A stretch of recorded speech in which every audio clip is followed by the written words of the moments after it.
C'est le moment. Ok. Ancien directeur général de la douane, il a été également ministre de la fonction publique et de la réforme administrative. Aujourd'hui, il est président du parti Nouvelle Côte d'Ivoire. Monsieur Niamien Konan est avec nous autour de cette table. Bonsoir, monsieur. Bonsoir. Comment allez-vous? Ça va bien. Merci de répondre à notre invitation. Monsieur le ministre, ce soir, nous aborderons dans cette première partie les conditions générales d'organisation de l'élection présidentielle 2020. Nous évoquons aussi la vision, votre vision de développement de la Côte d'Ivoire. Mais pour démarrer, l'actualité chaude vous concernant, c'est bien évidemment le rejet de votre candidature par le Conseil constitutionnel. À cet effet, la décision a été rendue lundi dernier. On va regarder un extrait relatif à cette décision. Considérant que M. Niamien Konan, né le 9 décembre 1953 à Toumoudi, ingénieur informaticien, a déposé sa déclaration de candidature à la commission électorale indépendante le 31 août 2020. Considérant que de l'examen du dossier de M. Niamien Konan, il apparaît qu'il ait produit la quasi-totalité des pièces exigées par le Code électoral.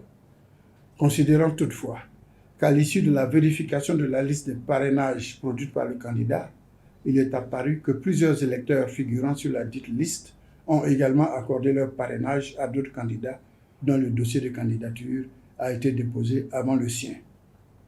Que conformément à l'article 54 du Code électoral, certains parrainages sur sa liste ont fait l'objet d'annulation.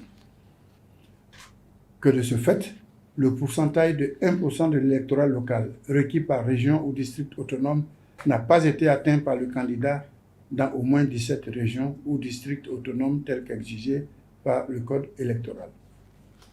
Considérant qu'en application des articles 54 et 56 du Code électoral, le Conseil constitutionnel a, par courrier en date du 10 septembre 2020, invité le candidat ou son mandataire à pourvoir au remplacement des parrainages annulés en lui impartissant un délai de 48 heures. Considérant qu'après réception et vérification de cette liste de parrainage de remplacement, il est apparu que le candidat a obtenu 1% de l'électorat local dans 10 régions ou districts autonomes sur les 17 exigés par le Code électoral. Considérant qu'il résulte de ce qui précède que M. Niamien Konan ne remplit pas toutes les conditions légales, qu'il convient en conséquence de déclarer sa candidature irrecevable conformément à l'article 57 du Code électoral. Monsieur Niamien Konan, la question aurait été comment vous encaissez le coup, mais là tout à l'heure je vous ai vu sourire à cette décision. Est-ce que vous aviez souri au moment où cette décision est tombée à chaud? Non, je n'avais pas souri, mais maintenant je ne fais que sourire parce que c'est trop gros, quoi. C'est trop gros. C'est le président du Conseil constitutionnel de notre pays. Je ne veux pas dire qu'il ment, mais il est pris en flagrant délit. De quoi? De contre-vérité. Je vais être poli, de contre-vérité. Je vais vous montrer les pièces. Je vais vous montrer. Excusez-moi. Non, il n'y a pas de mal. Hein. De toute On façon, n'a pas. nous sommes une télé sans filtre, donc voilà, vous on avez n'a des pas pièces à beaucoup de montrer. temps. Madame, Oui, bien sûr. s'il vous plaît, vous pouvez lire ça? Ok, donc je lis à partir rouge, de là. en Oui, rouge, oui. liste de parrainage non conforme aux prescriptions du Code électoral, en ce sens que le candidat Niamien Konan est parrainé par une liste d'électeurs représentant moins de 1% de l'électorat local dans 5 régions, districts autonomes, sur 17 exigés. Et Je c'est lis un juste en document- bas. C'est un document Oui. qui nous vient Non, du Conseil Du Conseil constitutionnel. C'est Vous l'original. avez été notifié. C'est l'original. Oui. Il Il dit date de bien. quand? Monsieur le ministre, ce serait bien que vous lisiez le Du document 7 parce que, septembre. comme vous savez quoi lire, donc Edith... Allez-y, Ouais. Non, c'est tout qu'il faut lire en fait. jusqu'ici. Ouais. Non, non.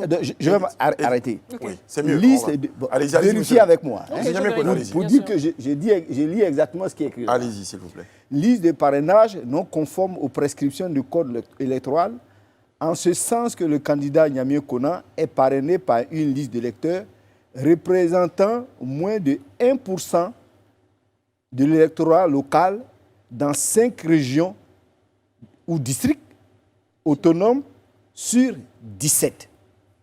5 sur 17, ça fait combien? C'est un ratio qui va donner... Que nous avons satisfait aux conditions dans 12 régions. dans 12 régions. Est-ce que vous l'avez écouté? Il dit 10. C'est lui qui a écrit ça. Il dit 10. Après que nous lui ayons transmis 1559 nouveaux parrains sur 547 demandés. Et encore, quand je dis 547 demandés, c'est parce que nous avons voulu satisfaire aux conditions dans 18 régions. Si on s'arrêtait à 17 régions, il nous aurait fallu que 209. Mais on lui a transmis en 48 heures. De doublon dans cette liste. C'est ça le doublon. Je vais vous donner Parce le que doublon. ça va être la question qu'on allait poser au M. Niamé Konan. On va comment prendre vous savez que ces notre temps personnes parce n'avaient pas déjà été... C'est Elle tellement, parle de doublon, il dit tout. c'est tellement grossier cette affaire. C'est pour ça que je rigole. Vous voyez? Regardez là, vous voyez 0,0. Parrainage à pourvoir, 0. 0, 0, 0. Et la Maraoué, je vois 338. C'est ça. Il y a la Maraoué. Excusez-moi, c'est pas peut-être la Maraoué. Il y a le Nzi. Vous avez... le Sud Comoé. Oui, le Sud Comoé. Mais Niamé Konan, tout ça, Oui. qu'est-ce qu'on souhaitait relever à travers... Qu'est-ce que je souhaite relever? Oui. Que nous avons satisfait aux conditions. Ils ont dit, ils nous ont adressé un courrier pour nous dire, celui-là, pour nous dire qu'il nous manquait à satisfaire 5 régions. C'est ce qui est écrit là, c'est eux-mêmes qui ont écrit. Oui. Cette notification date du 7 septembre. Non, pas du tout. Je vois ici juste derrière. Ouais, 7 septembre, j'ai dit. 7 septembre. Oui, 7 septembre. 7 septembre. Mais on avait 48 heures pour satisfaire. Et en 48 heures, nous avons satisfait à 6 régions au lieu de 5, pour nous faire 18 régions. Comme avec eux, on ne sait jamais. Mais au lieu de 547 parrains qu'il nous aurait fallu pour satisfaire à ces 18 régions, on a donné 1500, qu'ils reconnaissent ici, 1559. Mais Niamé Konan, pour le principe, il faut éviter, par exemple, on sait par exemple qu'il était demandé que ces parrains-là n'aient pas déjà parrainé. Comment vous savez que les 1500, par exemple, que vous avez recueillis n'avaient pas déjà parrainé notre candidat? Soit, ils auraient pu me dire, monsieur, nous sommes au regret de constater que vos 1500 nouveaux parrains ont déjà parrainé d'autres candidats. Mais tu ne me dis pas que j'ai satisfait à 12 pour me dire, après avoir fourni 1500 nouveaux parrains, que maintenant c'est 10. C'est pas possible. Il y a eu peut-être certains qui ont été éliminés. Et à quoi? Qu'on a éliminé de nouveau. C'est lui qui m'écrit. Tu me dis, en tout cas, tu as satisfait à... C'est écrit ici. Hein? Mais qu'est-ce que vous avez prévu de faire en l'état actuel, puisque la décision est irrévocable? Oui, oui. Mais c'est pour ça que je rigole, parce qu'on ne sait pas Vous quoi. estimez que c'était trop gros? C'est trop gros. C'est trop gros. Ça ne peut pas prospérer. D'accord. Monsieur Niamé Konan, on se On va- rappelle on va venir à la prochaine question, Edith. On se rappelle qu'en juillet dernier, dans un communiqué officiel, vous avez milité pour l'annulation du système de parrainage. Oui, oui. Et je vous cite, Oui. parce que vous considérez qu'il venait complexifier le processus électoral et réduisait les chances d'avoir une élection ouverte à tous. Est-ce parce que vous saviez que vous n'aviez pas une assise électorale suffisante sur le territoire national? Le problème n'est pas là. Vous savez, le parrainage, c'est le parrainage qui a éliminé Manu Koubali, à Montano. Par les candidats. On est 4. Mabri Touakeuse et moi-même. C'est le parrainage. Moi, je savais depuis le début que c'est le système mis en place pour éliminer les candidats indésirables. Sur quoi vous vous basez pour dire ça? Mais parce que ils sont les seuls là.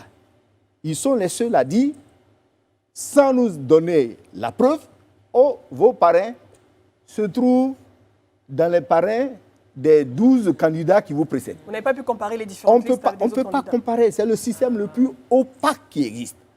En plus de ça, ce que j'avais signalé au début, c'est que celui qui a la carte d'identité, qui a le numéro de la carte d'identité d'un électeur, il peut en faire de lui son parrain sans l'avis de ce dernier.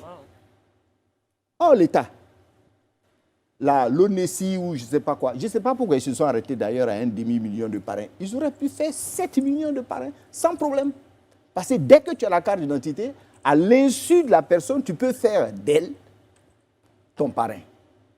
Donc c'est un système qui est nul, que nous avons dénoncé. Mais comme on était les seuls à dénoncer tout le temps, on dit bon, on va y aller. Peut-être que vous avez dénoncé sans preuve aussi. Vous avez des propos, là, par exemple, non, est-ce que vous avez preuve de ce que vous avez dit? Scientifiquement, c'est-à-dire dans un pays C'est une possibilité, parce que c'est ce qui a été fait. Non, dans un pays où les gens réfléchissent, on ne peut pas mettre en place un système comme ça, où quelqu'un, dès qu'il a la carte d'identité de quelqu'un, à son insu, et ça s'est passé comme ça. Dans certains villages, j'ai rencontré les gens, on leur a dit, donnez vos cartes d'identité, on va vous trouver du travail. Mais le système de parrainage existe dans d'autres pays, il n'a pas forcément été dénoncé comme vous le faites. Je vous mets au défi de trouver qu'un tel système existe dans un pays. Le système de parrainage? Le système de parrainage, mais celui-ci. Expliquer, c'est une fraude concernant le système de parrainage, c'est-à-dire prendre le système de parrainage, la carte d'identité de quelqu'un à son insu. À son insu. C'est une fraude, et ça peut exister dans tous les pays qui ont ce système-là de parrainage. Mais vous êtes journaliste. Quelles sont les preuves que vous avez aujourd'hui pour affirmer qu'il y a une fraude au niveau de ce parrainage? On est encore là pour un moment. Je vous mets au défi de trouver que dans une contrée où les gens réfléchissent et qui boivent l'eau par la bouche, qui peuvent accepter un tel système. Il n'y a qu'en Côte d'Ivoire qu'on peut accepter ça. Monsieur Mécona, c'est vous qui accusez aujourd'hui le système d'être défaillant, d'être frauduleux. Donc c'est peut-être à vous de prouver qu'il n'est pas conforme. C'est peut-être à vous d'apporter la preuve. Je vous dis qu'intellectuellement, il n'est pas viable. Il n'est pas supportable. C'est ce que je dis. Et personne ne peut me mettre à défaut de prouver qu'avec ce système-là, si tu as la carte d'identité de quelqu'un, même à son insu, tu peux faire de cette personne ton parrain. La prochaine question.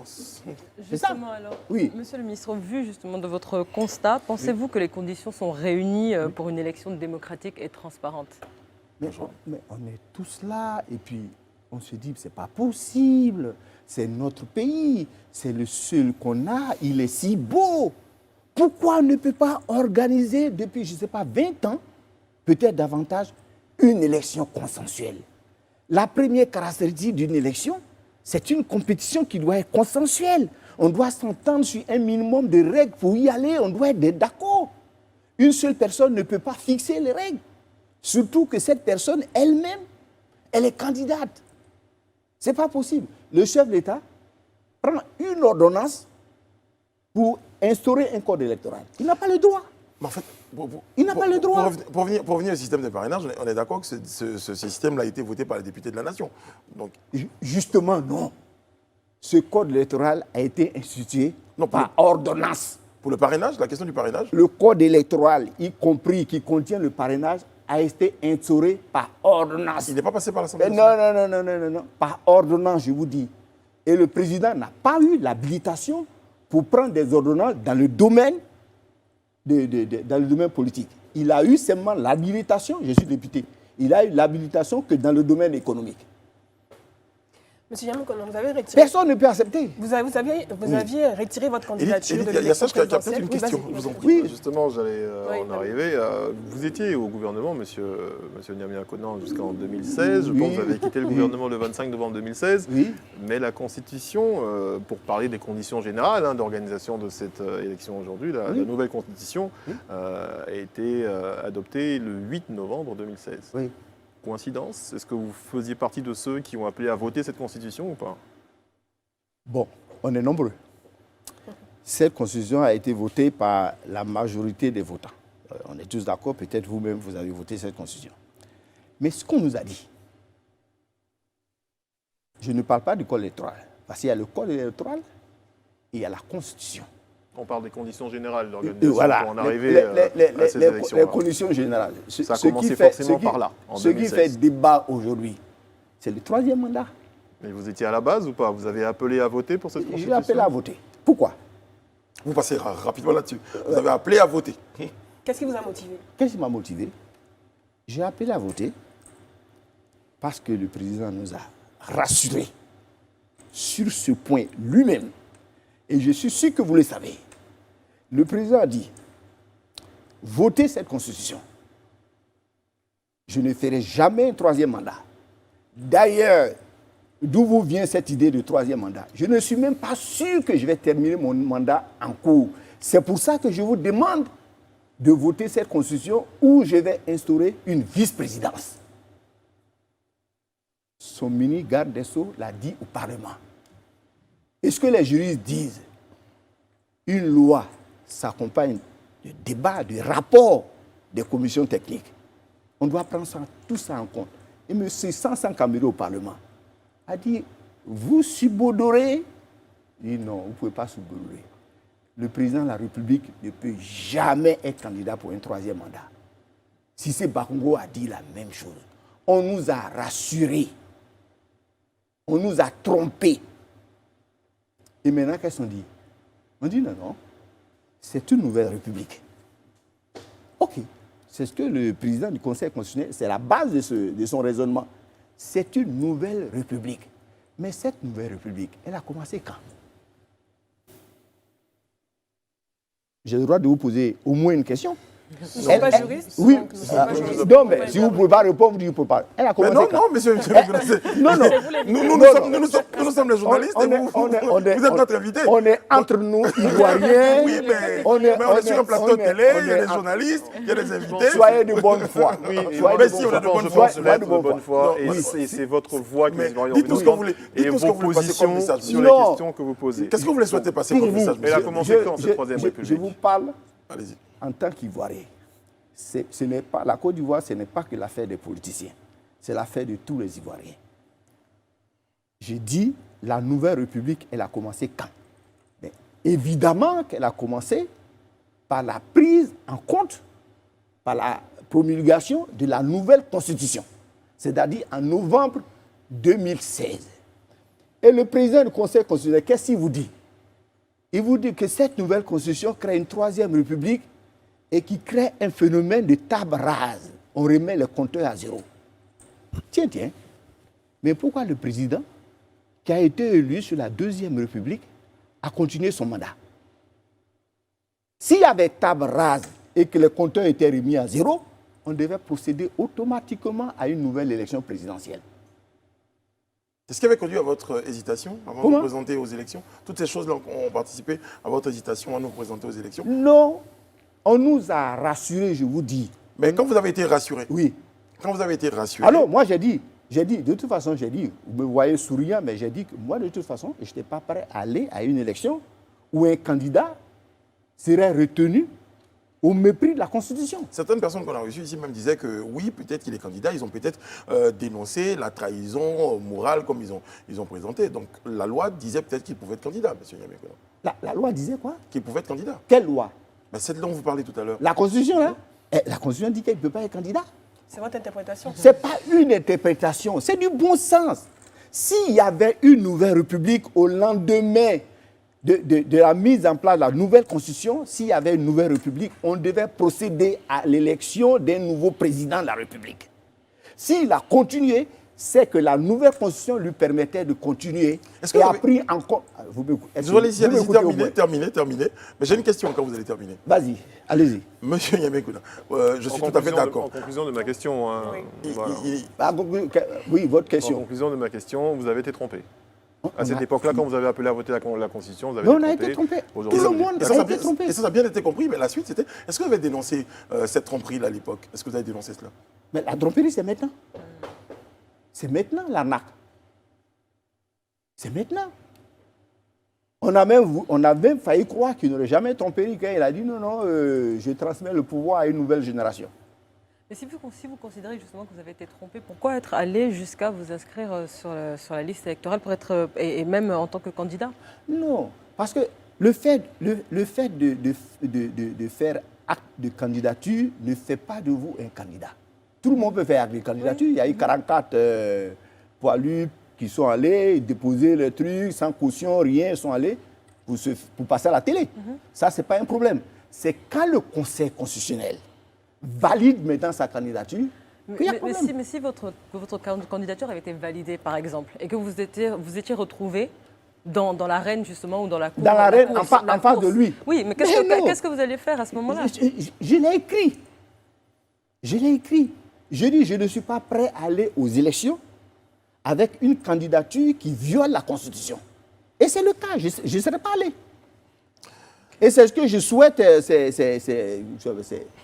ce que je souhaite aux candidats retenus, de ne pas y aller, parce que celui qui viole la Constitution, mais il violera les résultats. Vous leur demandez de boycotter l'élection je leur dis de prendre leurs responsabilités. S'ils veulent aller se faire humilier, celui qui viole la Constitution, qui est la chose la plus importante et c'est le contrat social. S'ils violent ça, Mais ce n'est pas le résultat de Bangoulou ou de je ne sais pas quel quartier il ne va pas violer. Ça, c'est facile, ça. Merci encore une fois d'être avec nous et surtout participer à ces échanges-là pour apporter votre part de vérité à ce que nous observons tous.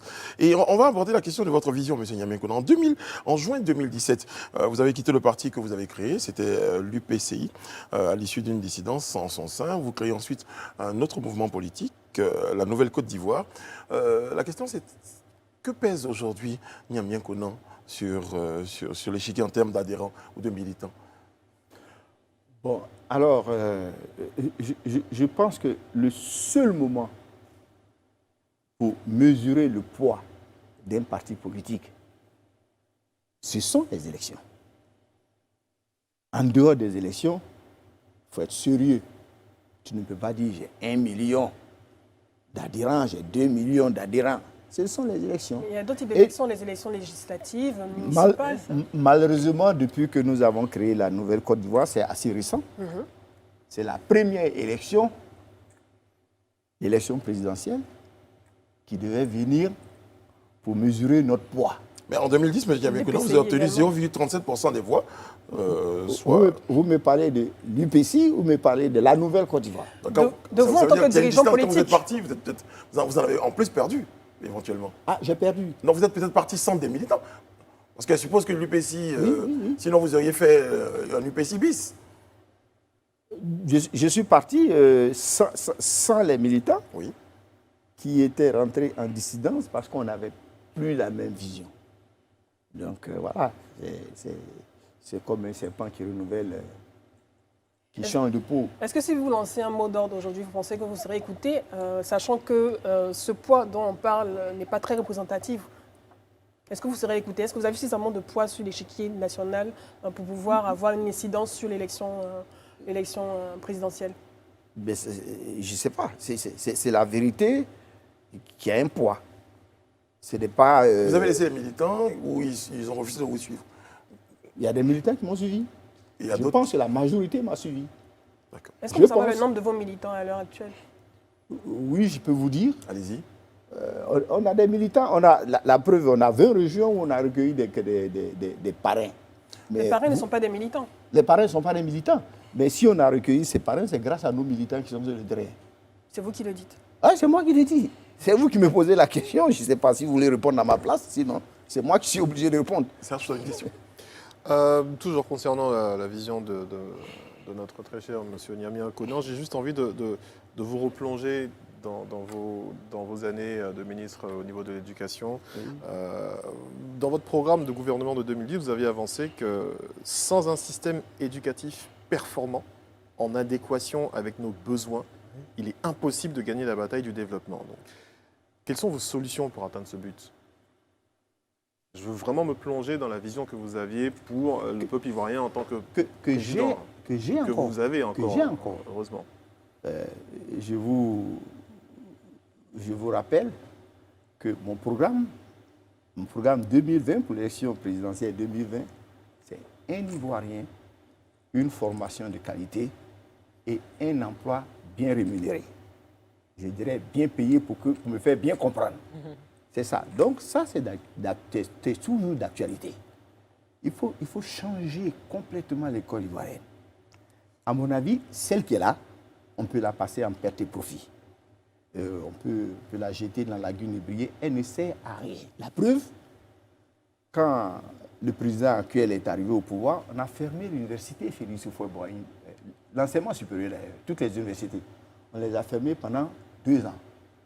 On n'a vu aucun chef d'entreprise venir auprès du gouvernement nous dire tiens, ouvrez l'université, sinon on n'aura plus de travailleurs ou bien on n'aura pas de cadres, on n'aura pas de gens à embaucher, parce qu'on en a besoin. Il faut reconnaître faut rappeler surtout que l'université n'avait pas été fermée. Enfin, elle a été fermée pour réhabilitation. Oui, je n'ai pas dit qu'elle a été... Elle ne fonctionnait plus. Elle a juste fermé. Elle a été fermée, il n'y avait pas cours. Pour réhabilitation. Oui, pour réhabilitation, ce n'est pas le propos. Pour réhabilitation, mais il n'y avait pas cours. Ça veut dire que l'université ne produisait plus de diplômés. On a fermé.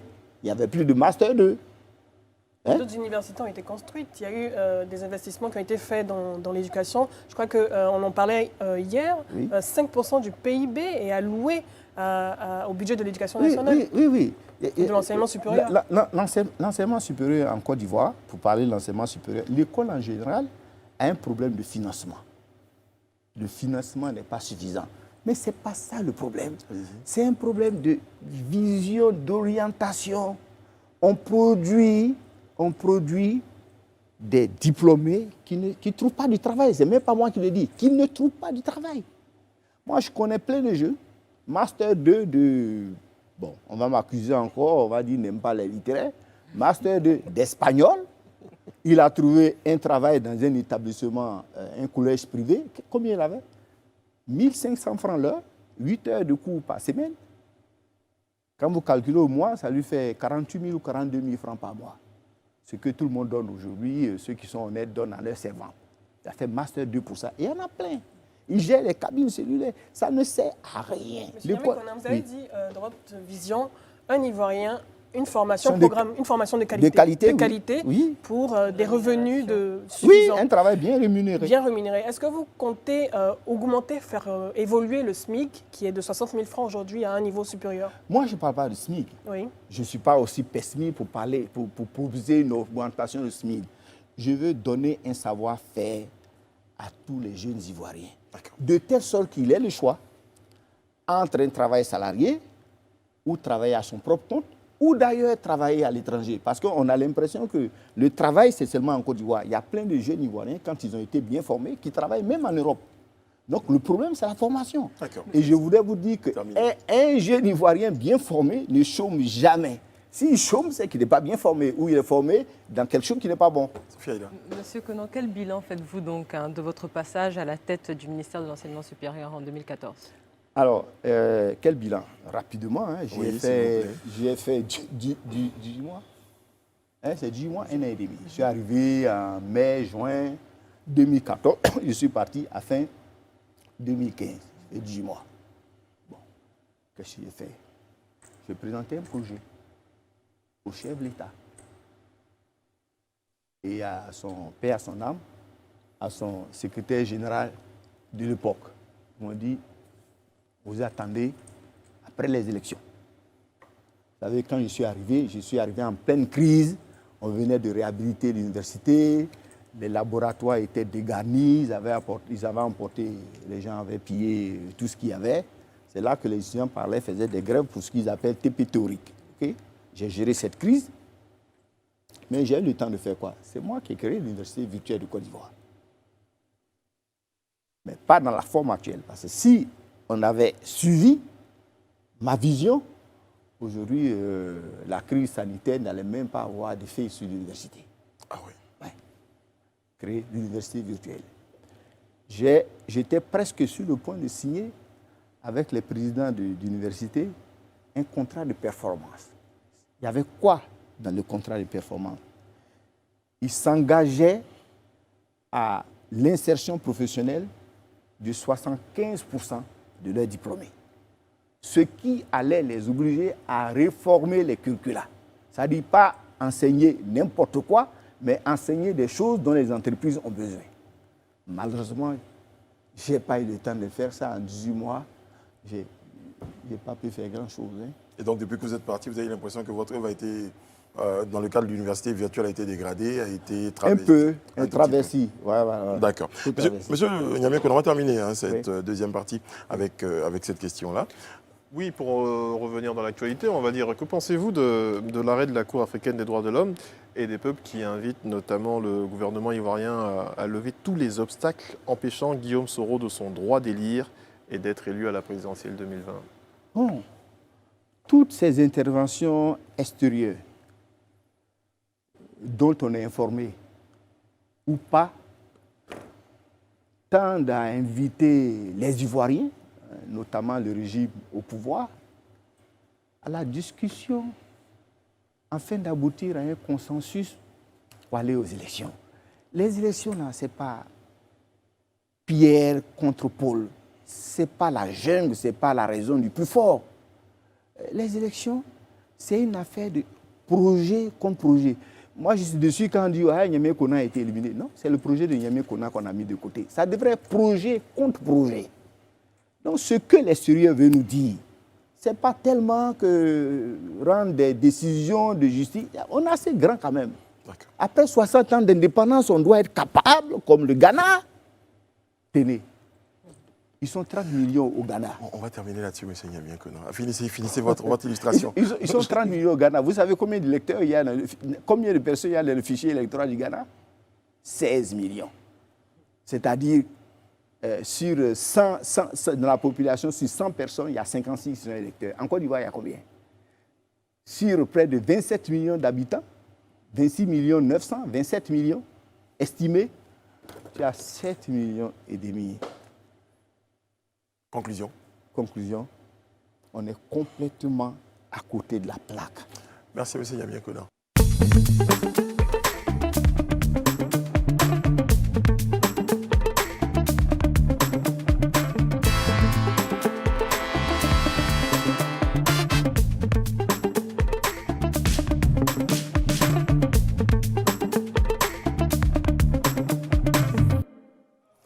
Et nous a rejoint sur le plateau de l'After Talk Israël Guébo. Bonsoir. Bonsoir Brice, Niamey Kona, bonsoir. Bonsoir Brice. Brice, c'est lui. C'est moi. Brice. Moi, c'est Israël. Bonsoir Israël. Non mais bon, vous êtes dans le canapé, donc vous êtes très à l'aise. Monsieur Niamien Kona, la Cour constitutionnelle, le Conseil constitutionnel a tranché sur la question donc, du débat de la candidature du président Alassane Ouattara. Et cela est sans recours. Qu'allez-vous faire, Niamien Kona, avec votre parti? Qu'est-ce que vous entendez faire pour la suite? Je crois que la première chose qui me vient à l'esprit, c'est de ne rien faire. Si tout le monde pensait comme moi, laisser M. Ouattara faire tout seul son troisième mandat, faire joujou dans son coin, comme il veut. Je ne sais pas, hein, moi je l'invite à prendre une ordonnance pour décréter un troisième mandat en Côte d'Ivoire. Qu'est-ce que vous voulez qu'on fasse? Qu'on soit tout le temps là en train de manifester dans notre pays, les jeunes vont casser des bus, des gens vont mourir pour des élections. Moi, je n'ai pas envie de ça. C'est une façon de protester? Ne rien faire? C'est une façon de protester. C'est trop gros, quoi. C'est trop gros. C'est trop gros. Il a dit, quand il rencontrait le président Gbagbo à un débat, il disait, Laurent, mais tu as fait 2 mandats, ça suffit. Mais on a envie de lui dire la même chose. Tu as fait 2 mandats, ça suffit. Donc, qu'est-ce qu'il faut faire? Protester, aller dans la rue, appeler les jeunes, aller casser, manifester. Ah, nous on aime nos pays, hein. Il n'a qu'à faire. Il n'a qu'à faire ce qu'il veut. Il veut quoi? Il n'a qu'à nous dire. Il veut 4, 5 mandats, qu'ils le disent. C'est pas pourquoi il se cache. Modifier des constitutions, tout ça, c'est trop long. Il dit, je suis venu là. Je vais faire 5 mandats. Hein? Il nous colle la paix.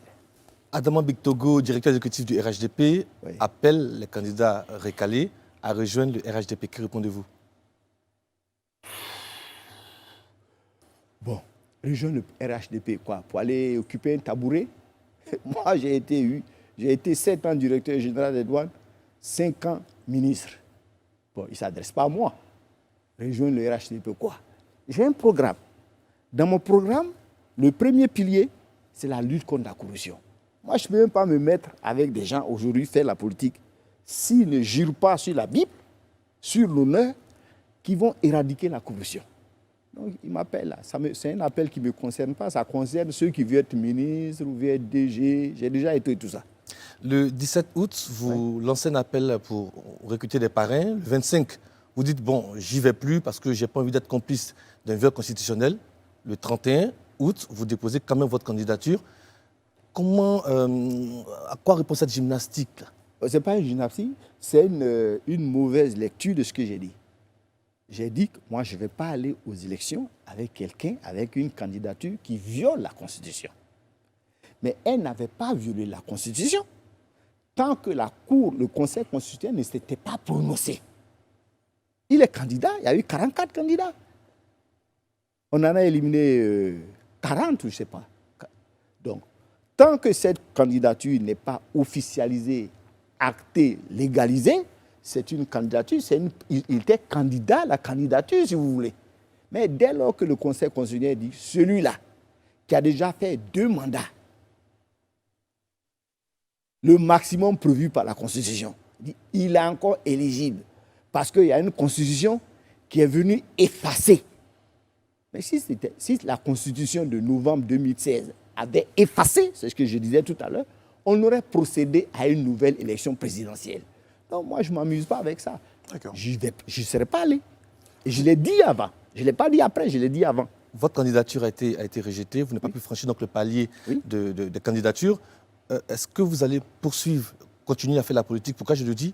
En répondant à un de nos confrères une fois, vous avez dit que si votre offre politique n'était pas acceptée, vous allez vous retirer parce que bon, vous n'allez plus rester trop longtemps en politique.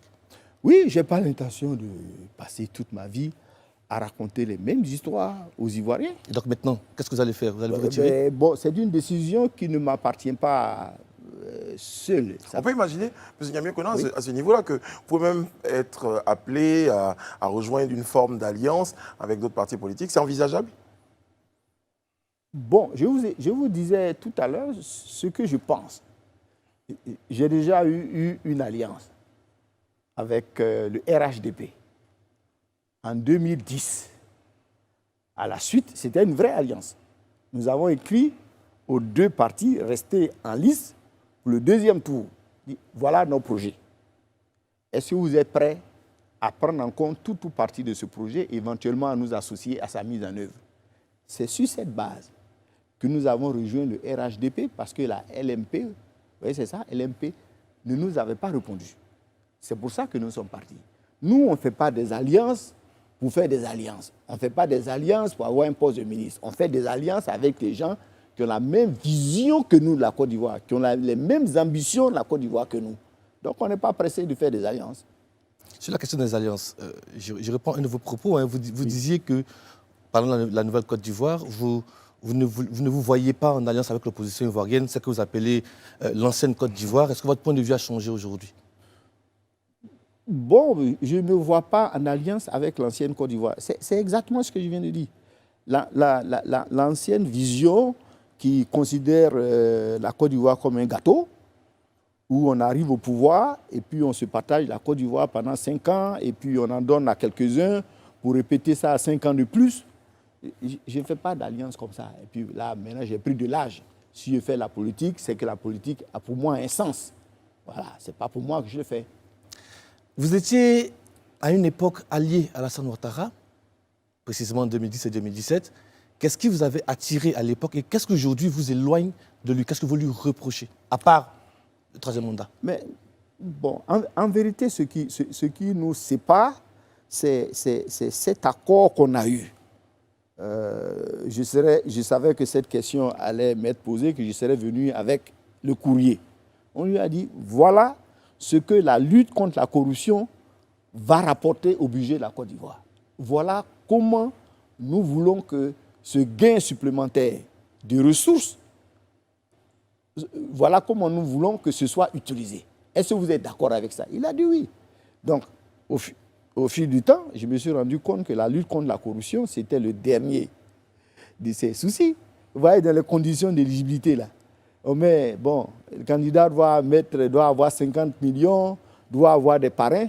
Mais moi, j'étais à sa place, j'aurais mis tous les candidats qui ont des comptes à l'étranger, puis suivre président de Côte d'Ivoire. Si leurs comptes ne sont pas en France, ben, il ne peut pas être candidat en Côte d'Ivoire. Vous avez des regrets?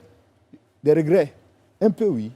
Mais quelles sont les solutions justement que vous proposez pour résorber cette question de la corruption en Côte d'Ivoire, par exemple? Ouais. Quelques-unes, ne serait-ce que ça. J'ai déjà dit à plusieurs reprises, l'exemplarité. C'est-à-dire soi-même. Quand tu dis ça, il faut donner l'exemple. L'exemplarité, la sensibilisation, la prévention. Et enfin, tout dernier point, les sanctions. Les sanctions, pour moi, ce n'est pas la prison. Je suis douanier. Donc, tu rembourses ce que tu as pris et comme amende, tu paies le double de ce que tu as pris. Donc, si on fait ça 2 fois en Côte d'Ivoire, ici, ils vont arrêter. C'est-à-dire, tu rembourses, on vend ta voiture, tes maisons, ton salon, tu prends le bus ou le woro-woro, alors que tu étais milliardaire. On fait ça 2 fois, ils vont arrêter. La prison, ils vont se cacher, ils prennent des avocats, ils sont libérés, ils ne font pas les peines, et puis après, bon, ça encourage les autres. Monsieur Niamey Konan, vous disiez qu'en Côte d'Ivoire, il n'y a pas de démocratie. Oui. À quel moment vous vous êtes rendu compte de cela? Qu'il n'y a pas de démocratie? depuis que j'ai décidé de faire la politique, je me suis dit qu'il faut y aller parce qu'il n'y a pas de démocratie. Il n'y en a pas. Il faut qu'on s'invente une démocratie. Mais quand vous le dites sur la base de quoi? Sur quoi vous appuyez? Quels sont les... On a les faits qui sont là. Prenons l'exemple de la Côte d'Ivoire. On était dans le parti unique. En 1995, des candidats ont refusé de partir. Il y avait déjà ce problème d'éligibilité. Ces partis ont fait le boycott actif. En 2000, même chose. Il y a eu un président de la Cour constitutionnelle que je ne vais pas nommer, paix à son âme, qui a éliminé tous les candidats et il en a gardé ceux qu'il voulait. En 2005, pas d'élection, faute de rébellion. En 2010, on a eu une élection, on a pensé que c'était bien passé. Et résultat, catastrophe, 3000 morts, crise post-électorale. En 2015, appel de Daokro, je ne sais pas si vous appelez ça la démocratie, alors que les autres sont dehors, on fait une élection symbolique. En 2020, nous y voilà, on n'est même pas capable d'avoir un fichier électoral qui représente la population de Côte d'Ivoire.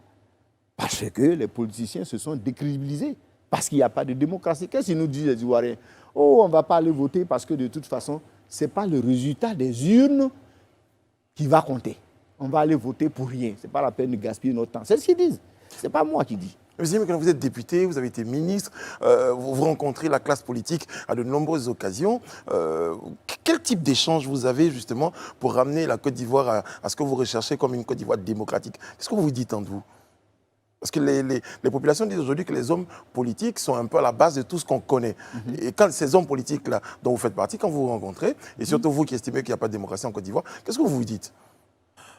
Moi, je n'ai pas beaucoup d'amis, hommes politiques. Je suis dans une coalition qui s'appelle la CDRP. On a une charte pour lutter. Vous avez des collègues députés qui ne sont peut-être pas vos amis aussi en même temps. Ce n'est pas que vos amis en fait. Oui, je n'ai pas beaucoup d'amis dans la sphère politique. Mais on parle aussi à la population. Parce que quand on parle des hommes politiques, la population aussi de temps en temps, elle n'a qu'à faire son examen de conscience. Est-ce que elle suit la personne qu'il faut? Elle suit les hommes politiques pour leur projet, ou bien pour leur argent, ou bien pour leur ethnie, ou pour leur religion. Elle n'est pas aussi innocente que ça, cette population. Et je parle beaucoup avec les populations aussi. Et mon travail, justement, dans la sphère politique, c'est de sensibiliser la population pour dire que la politique peut changer beaucoup de choses. Une autre politique peut changer beaucoup de choses. Que la place de la Côte d'Ivoire, ce n'est pas 80e, 81e, c'est dans les 10 premiers avec les ressources que nous avons. Donc, si vous votez le bon projet, vous votez la bonne personne, à partir de critères objectifs, on peut s'en sortir. Le travail est fait sur la population. Les hommes politiques, ce n'est pas grand-chose, c'est la population qui les choisit. Vous n'avez pas l'impression d'être un peu tout seul sur ce sentier-là à partir, parce que depuis des années, oui, c'est la même chanson que vous entendez, oui, mais finalement, pas beaucoup écouté. Oui. Dès que vous parlez de corruption, si vous parlez de corruption à 10 personnes, vous dites à 10 personnes, moi je vais lutter, je vais éradiquer la corruption. Vous fermez les yeux, vous les ouvrez, il ne reste plus qu'une seule personne, ils sont partis. Parce qu'ils sont venus à la politique pour gagner quelque chose. Peut-être qu'il faut adapter le discours. Non, parce que je ne peux pas forcément gagner, être président, pour faire la même chose que les autres. C'est pour ça d'ailleurs, ce dont vous m'avez parlé tout à l'heure, qu'on s'est séparés à un moment donné, parce que les autres qui étaient là, ils voulaient être ministres. J'ai dit non, moi je n'ai pas fait la politique pour être ministre. Donc allez-y si on vous propose des postes. Ils sont partis, il y a une qui a été nommée, bon, les autres se sont retrouvés dans la nature.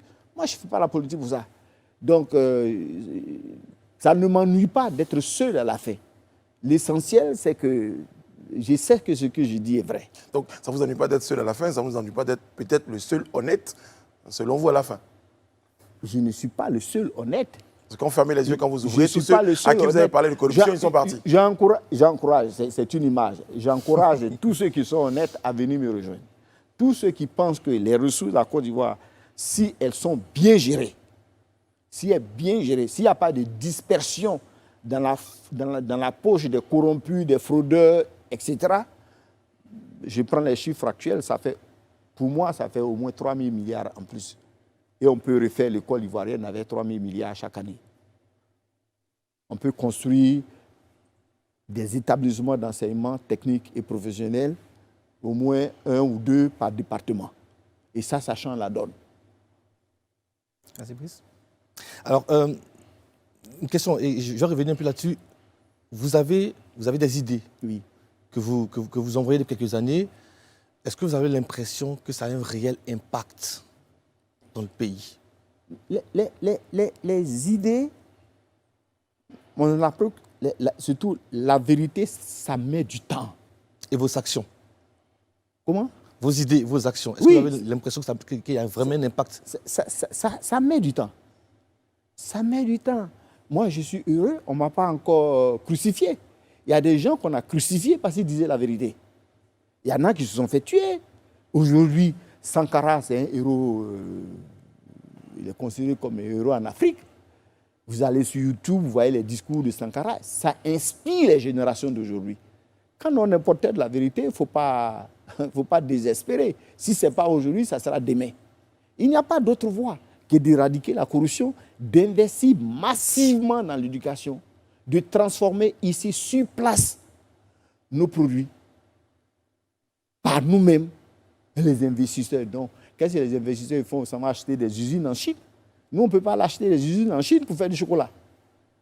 On est premier producteur de cacao depuis combien d'années et on n'est toujours pas premier producteur de chocolat. Et le président vient à la télé, il dit que dans la chaîne de valeur de l'économie cacaoyère, les pays producteurs n'ont que 6%.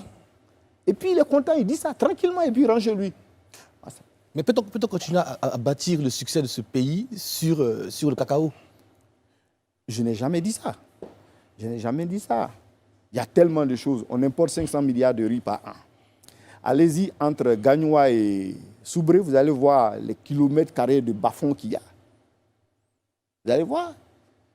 On importe du bétail, de la viande. On importe du lait. Il n'y a pas un pays qui a plus d'herbe que la Côte d'Ivoire. Vous trouvez ça normal?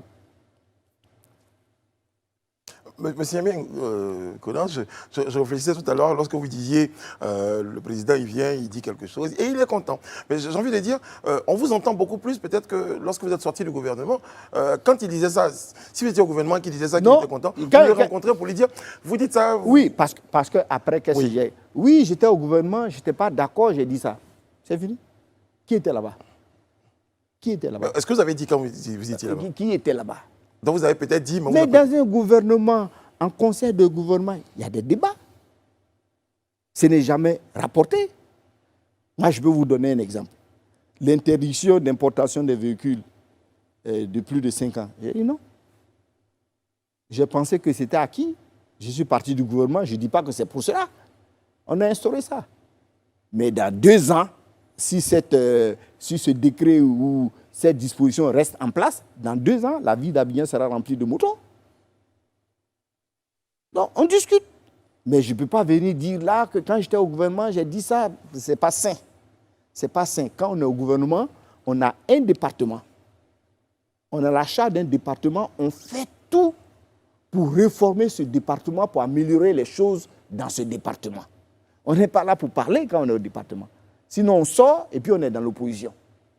Et c'est ce qui s'est passé. Quand tu es dans l'opposition, tu es dehors, tu n'as plus en charge un département, alors tu n'as rien d'autre à faire que de parler. Et c'est ce que je fais.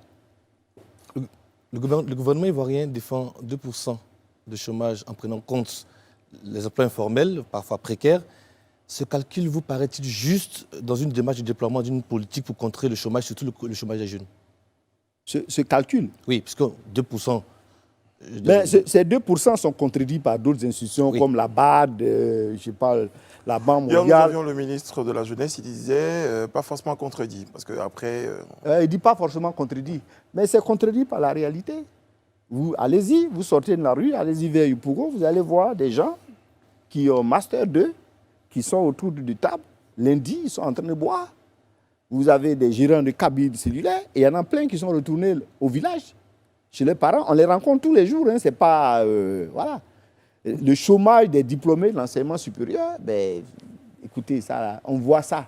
Ce n'est pas des calculs, parce que nous, on est toujours dans les calculs, les pourcentages, croissance, 9%. Non. Vous dites qu'il faut que tout TOUS, je vous cite, que tous les Ivoiriens travaillent. C'est la condition de développement.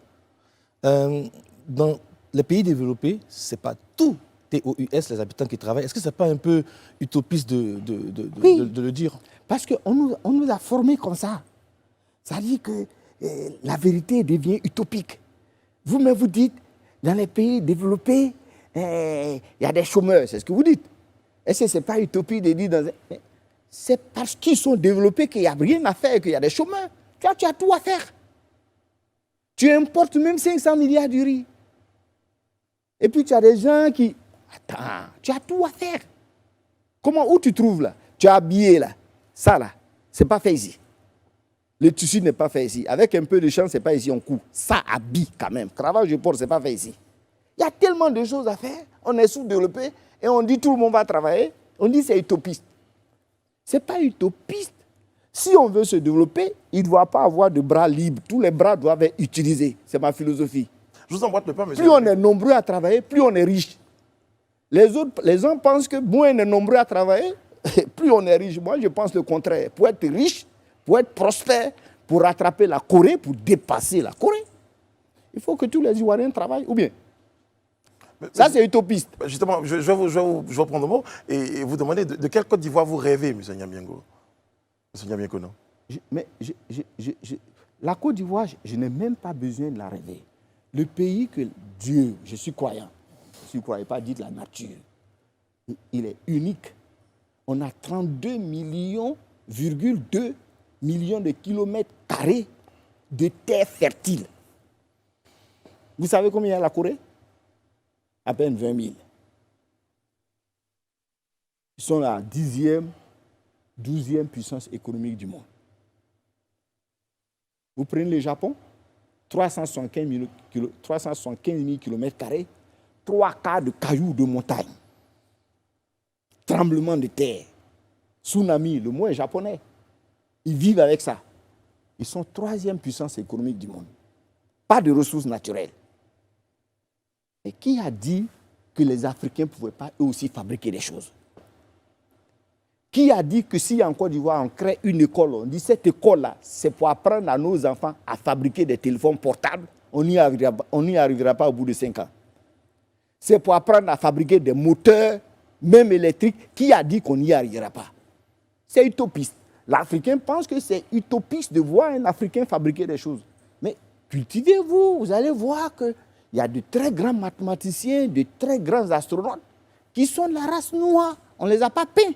Vous avez été ministre de l'enseignement supérieur. Vous avez soutenu cette initiative-là? Vous avez vu cette idée-là? Ou c'est peut-être parce que vous n'avez pas eu le temps, comme vous dites? Bien sûr que c'est le truc qui m'est resté comme ça.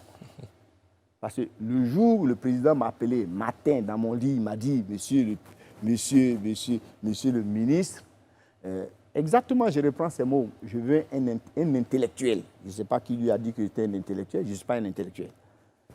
Moi, je suis fils de paysan, j'ai grandi au village, je suis pragmatique, pas un intellectuel. Il me dit, il me faut un intellectuel à l'enseignement supérieur. Je vais vous aller à l'enseignement supérieur. J'ai juste fait l'état des lieux. L'état des lieux. Tu demandes à un président d'université combien d'étudiants tu as. Moi, il ne sait pas. Combien de diplômes tu délivres chaque année? Combien de Master 2? Monsieur, moi, il ne sait pas. Combien de Master 1? Moi, il ne sait pas. J'ai dit, bon, ceux-là, il va falloir les recruter par appel à candidature. J'avais un projet. On m'a dit, non, après les élections. Alors, vous allez me dire encore, en 2015, vous avez soutenu, vous avez fait campagne pour le président. Mais c'est à cause de ça, pour avoir l'opportunité de faire ce travail pour l'enseignement supérieur, pour la jeunesse ivoirienne que j'ai soutenue contre mon gré. À l'arrivée, on me dit, non, c'est bon ce que vous avez fait, allez au logement. Bon. J'ai encore mes idées qui sont là. 2 établissements d'enseignement technique et professionnel par département. Je ne mettrai jamais les ressources publiques dans des formations qui débouchent sur le chômage. Ça, là, c'est des formations en ligne. On ne va pas le corps pour ça. Droit, gestion, tout ça, là. On ne met pas l'argent là-bas. C'est bien noté. Israël Guébo. À la réponse de Brice, vous dites que vous rêvez d'une Côte d'Ivoire formée, qui n'est pas corrompu? Est-ce que vous rêvez aussi de réconciliation?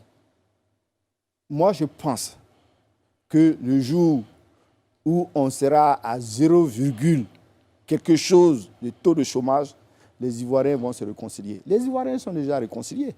C'est les politiciens qui les poussent, battez-vous. Est-ce que vous rêvez de réconciliation justement entre les hommes politiques? Réconciliation par le travail. Des hommes politiques. Bon, en tout cas, la génération là, je ne vais pas citer de nom pour ne pas m'attirer encore des ennemis, j'en ai déjà assez. Mais j'ai bon espoir que lorsqu'ils vont lâcher le morceau, les Ivoiriens vont se réconcilier. Les Ivoiriens étaient réconciliés avant. Si on cherche bien, on verra bien, on trouvera d'ailleurs qui est le fauteur de trouble. Comment vous analysez certaines positions, certaines voix, les positions de certaines voix qui souhaitent un report, par exemple, des élections? Ben, je pense qu'il n'y a pas d'autre alternative. Il faut un report des élections. Il faut qu'on s'asseye. Un report pourquoi? Ouais, pour parler? Voilà, pour parler. Parce que je vous dis, la première condition pour aller à une élection, c'est il faut que cette élection soit consensuelle. C'est-à-dire on s'entend sur les règles. C'est-à-dire ASEC, Africa, ils vont jouer un match là. Il faut qu'ils soient au moins d'accord sur celui qui va arbitrer. La CEI, on n'est pas d'accord. Le fichier électoral n'est pas d'accord. Le parrainage, c'est quoi ça? C'est un vote ou c'est un parrainage? On dit non, lui là, tu veux juste donner ta caution à quelqu'un pour qu'il soit candidat, mais tu ne peux pas donner ça à 2 personnes. C'est le vote. Il fallait faire voter. Nous, on a proposé alors qu'on organise un tour préliminaire où les gens vont mettre un bulletin dans l'urne pour le compte d'un candidat qui parraine. Pas dans cette opacité-là. Dit non, ton parrain se retrouve chez qui? Bon, donne-moi la preuve. Je ne sais pas. C'est lui seul. Mais ça justement... On te donne 10 régions, 12 régions le jeudi. Le lundi, on dit non, tu as donné 1500 supplémentaires, mais ça ne fait rien. Maintenant, tu as régressé, tu as 10. Vous savez que si vous appelez à un report des élections, certains imaginent déjà une transition. Oui. Vous le partagez? Moi, je n'aime pas les transitions. Je n'aime pas transition au gouvernement d'ouverture, mais là, on est obligé. On est obligé d'aller à une transition. Moi, je demande au président, il n'a qu'à dire combien de temps il lui faut pour préparer un candidat dans son camp. Il a dit qu'il a préparé l'autre, malheureusement, Dieu l'a rappelé. Bon, il n'a qu'à nous dire quel est le délai qu'il lui faut. Et cette transition-là, comment vous l'imaginez, monsieur? Comment je l'imagine? Oui. Votre schéma de transition? Je ne sais pas de quoi vous parlez. Les transitions, on en a déjà connu. On a déjà connu. Transition, bon. Écoutez, une transition... Vous comprenez bien la question? Non, je ne comprends pas. Une transition, on a un chef de transition. On a un chef de transition. On a un gouvernement de transition. Vous voyez? Quand on dit gouvernement de transition, ça veut dire que tout le monde est représenté. Alors, on s'en va dans 54 ministres encore. Bon, ça, c'est du gaspillage de ressources publiques. Je n'aime pas ça. Mais on y va. Et puis, avec un objectif qu'on se fixe, on va mettre en place une commission électorale vraiment indépendante. Vous voyez, l'opposition en Côte d'Ivoire. En 2010, c'était un militant de l'opposition qui était président de la commission électorale. L'opposition de maintenant ne demandait pas ça. Dit, nous, on veut une personnalité de la société civile. Nous avons même ajouté, nous, à la Nouvelle-Côte d'Ivoire, on a ajouté par appel à la candidature. Parce que je ne suis pas d'accord que ce poste soit réservé à un juriste. Ce n'est pas un travail de juriste là-bas. C'est un travail de technicien. Il faut un chef de projet. Si tu as un chef de projet à la tête de la CEI, on ne retrouve pas des morts dans le fichier électoral. Ce n'est pas possible. Donc, il va contrôler ça. Il va se donner les moyens de contrôler. Il faut un chef de projet. Donc, choisi par appel à candidature. Donc, on va mettre en place une commission électorale consensuelle. Un code électoral consensuel. Pas avec des parrainages multiples, à tiroir, double, machin et tout ça. On fait un truc clair. Tout le monde est d'accord que cette fois-ci, c'est propre et puis on va aux élections. Si tout de même, votre hypothèse n'est pas retenue et qu'il y a des élections, oui. Quelle consigne de vote donnerez-vous à vos militants et en faveur de qui? C'est une question difficile qui vient prématurée, voilà. Prématurée parce que je considère que les conditions d'une élection juste, transparente et crédible ne sont pas réunies. Donc, pour donner des consignes de vote, pour que quelqu'un aille se faire berner, c'est difficile pour moi. À l'instant où je vous parle, j'ai du mal à dire voter pour tel candidat. Moi, je sais que d'avance, celui qui a violé la Constitution, là, ce n'est pas urne, lui va avoir des scrupules pour violer. Là, j'ai prématuré, mais pas impossible. Non, mais on n'y est pas. Si on a des conditions, si on a des conditions, qu'il y a un candidat qui dit « je suis d'accord que pour une fois, on va éradiquer la corruption, que le président ne va pas s'acheter une résidence en France, que tous ceux qui sont dans le gouvernement ou directeur général ne vont pas avoir de compte à l'étranger. » Il y a des choses comme ça. Qui vont être faites certainement. Hein? Vous n'avez, pour l'instant, on va retenir que vous n'avez pas de consigne à donner. Pour l'instant. Mais qui est candidat même? Vous n'avez pas de consigne à donner. Mais qui est candidat? J'apprends que le PDCI ne veut même pas participer à la commission électorale. Monsieur. Hein? J'apprends ça. Il reste qui? Bon, l'autre, le président, lui, il a déjà gagné au premier tour. Mais consigne de vote pour qui? On est en train de finir l'émission, donc on va retenir que pour l'instant, vous n'en avez pas. C'est prématuré. Exactement. Je vais retenir le mot. Oui. Merci, monsieur Niamien Kona. Merci d'avoir été avec nous. Oui. Ben, c'est moi qui vous remercie. De Live TV vous sont ouvertes. Vous êtes très sympa. Merci beaucoup. Merci d'avoir été avec nous sur notre plateau.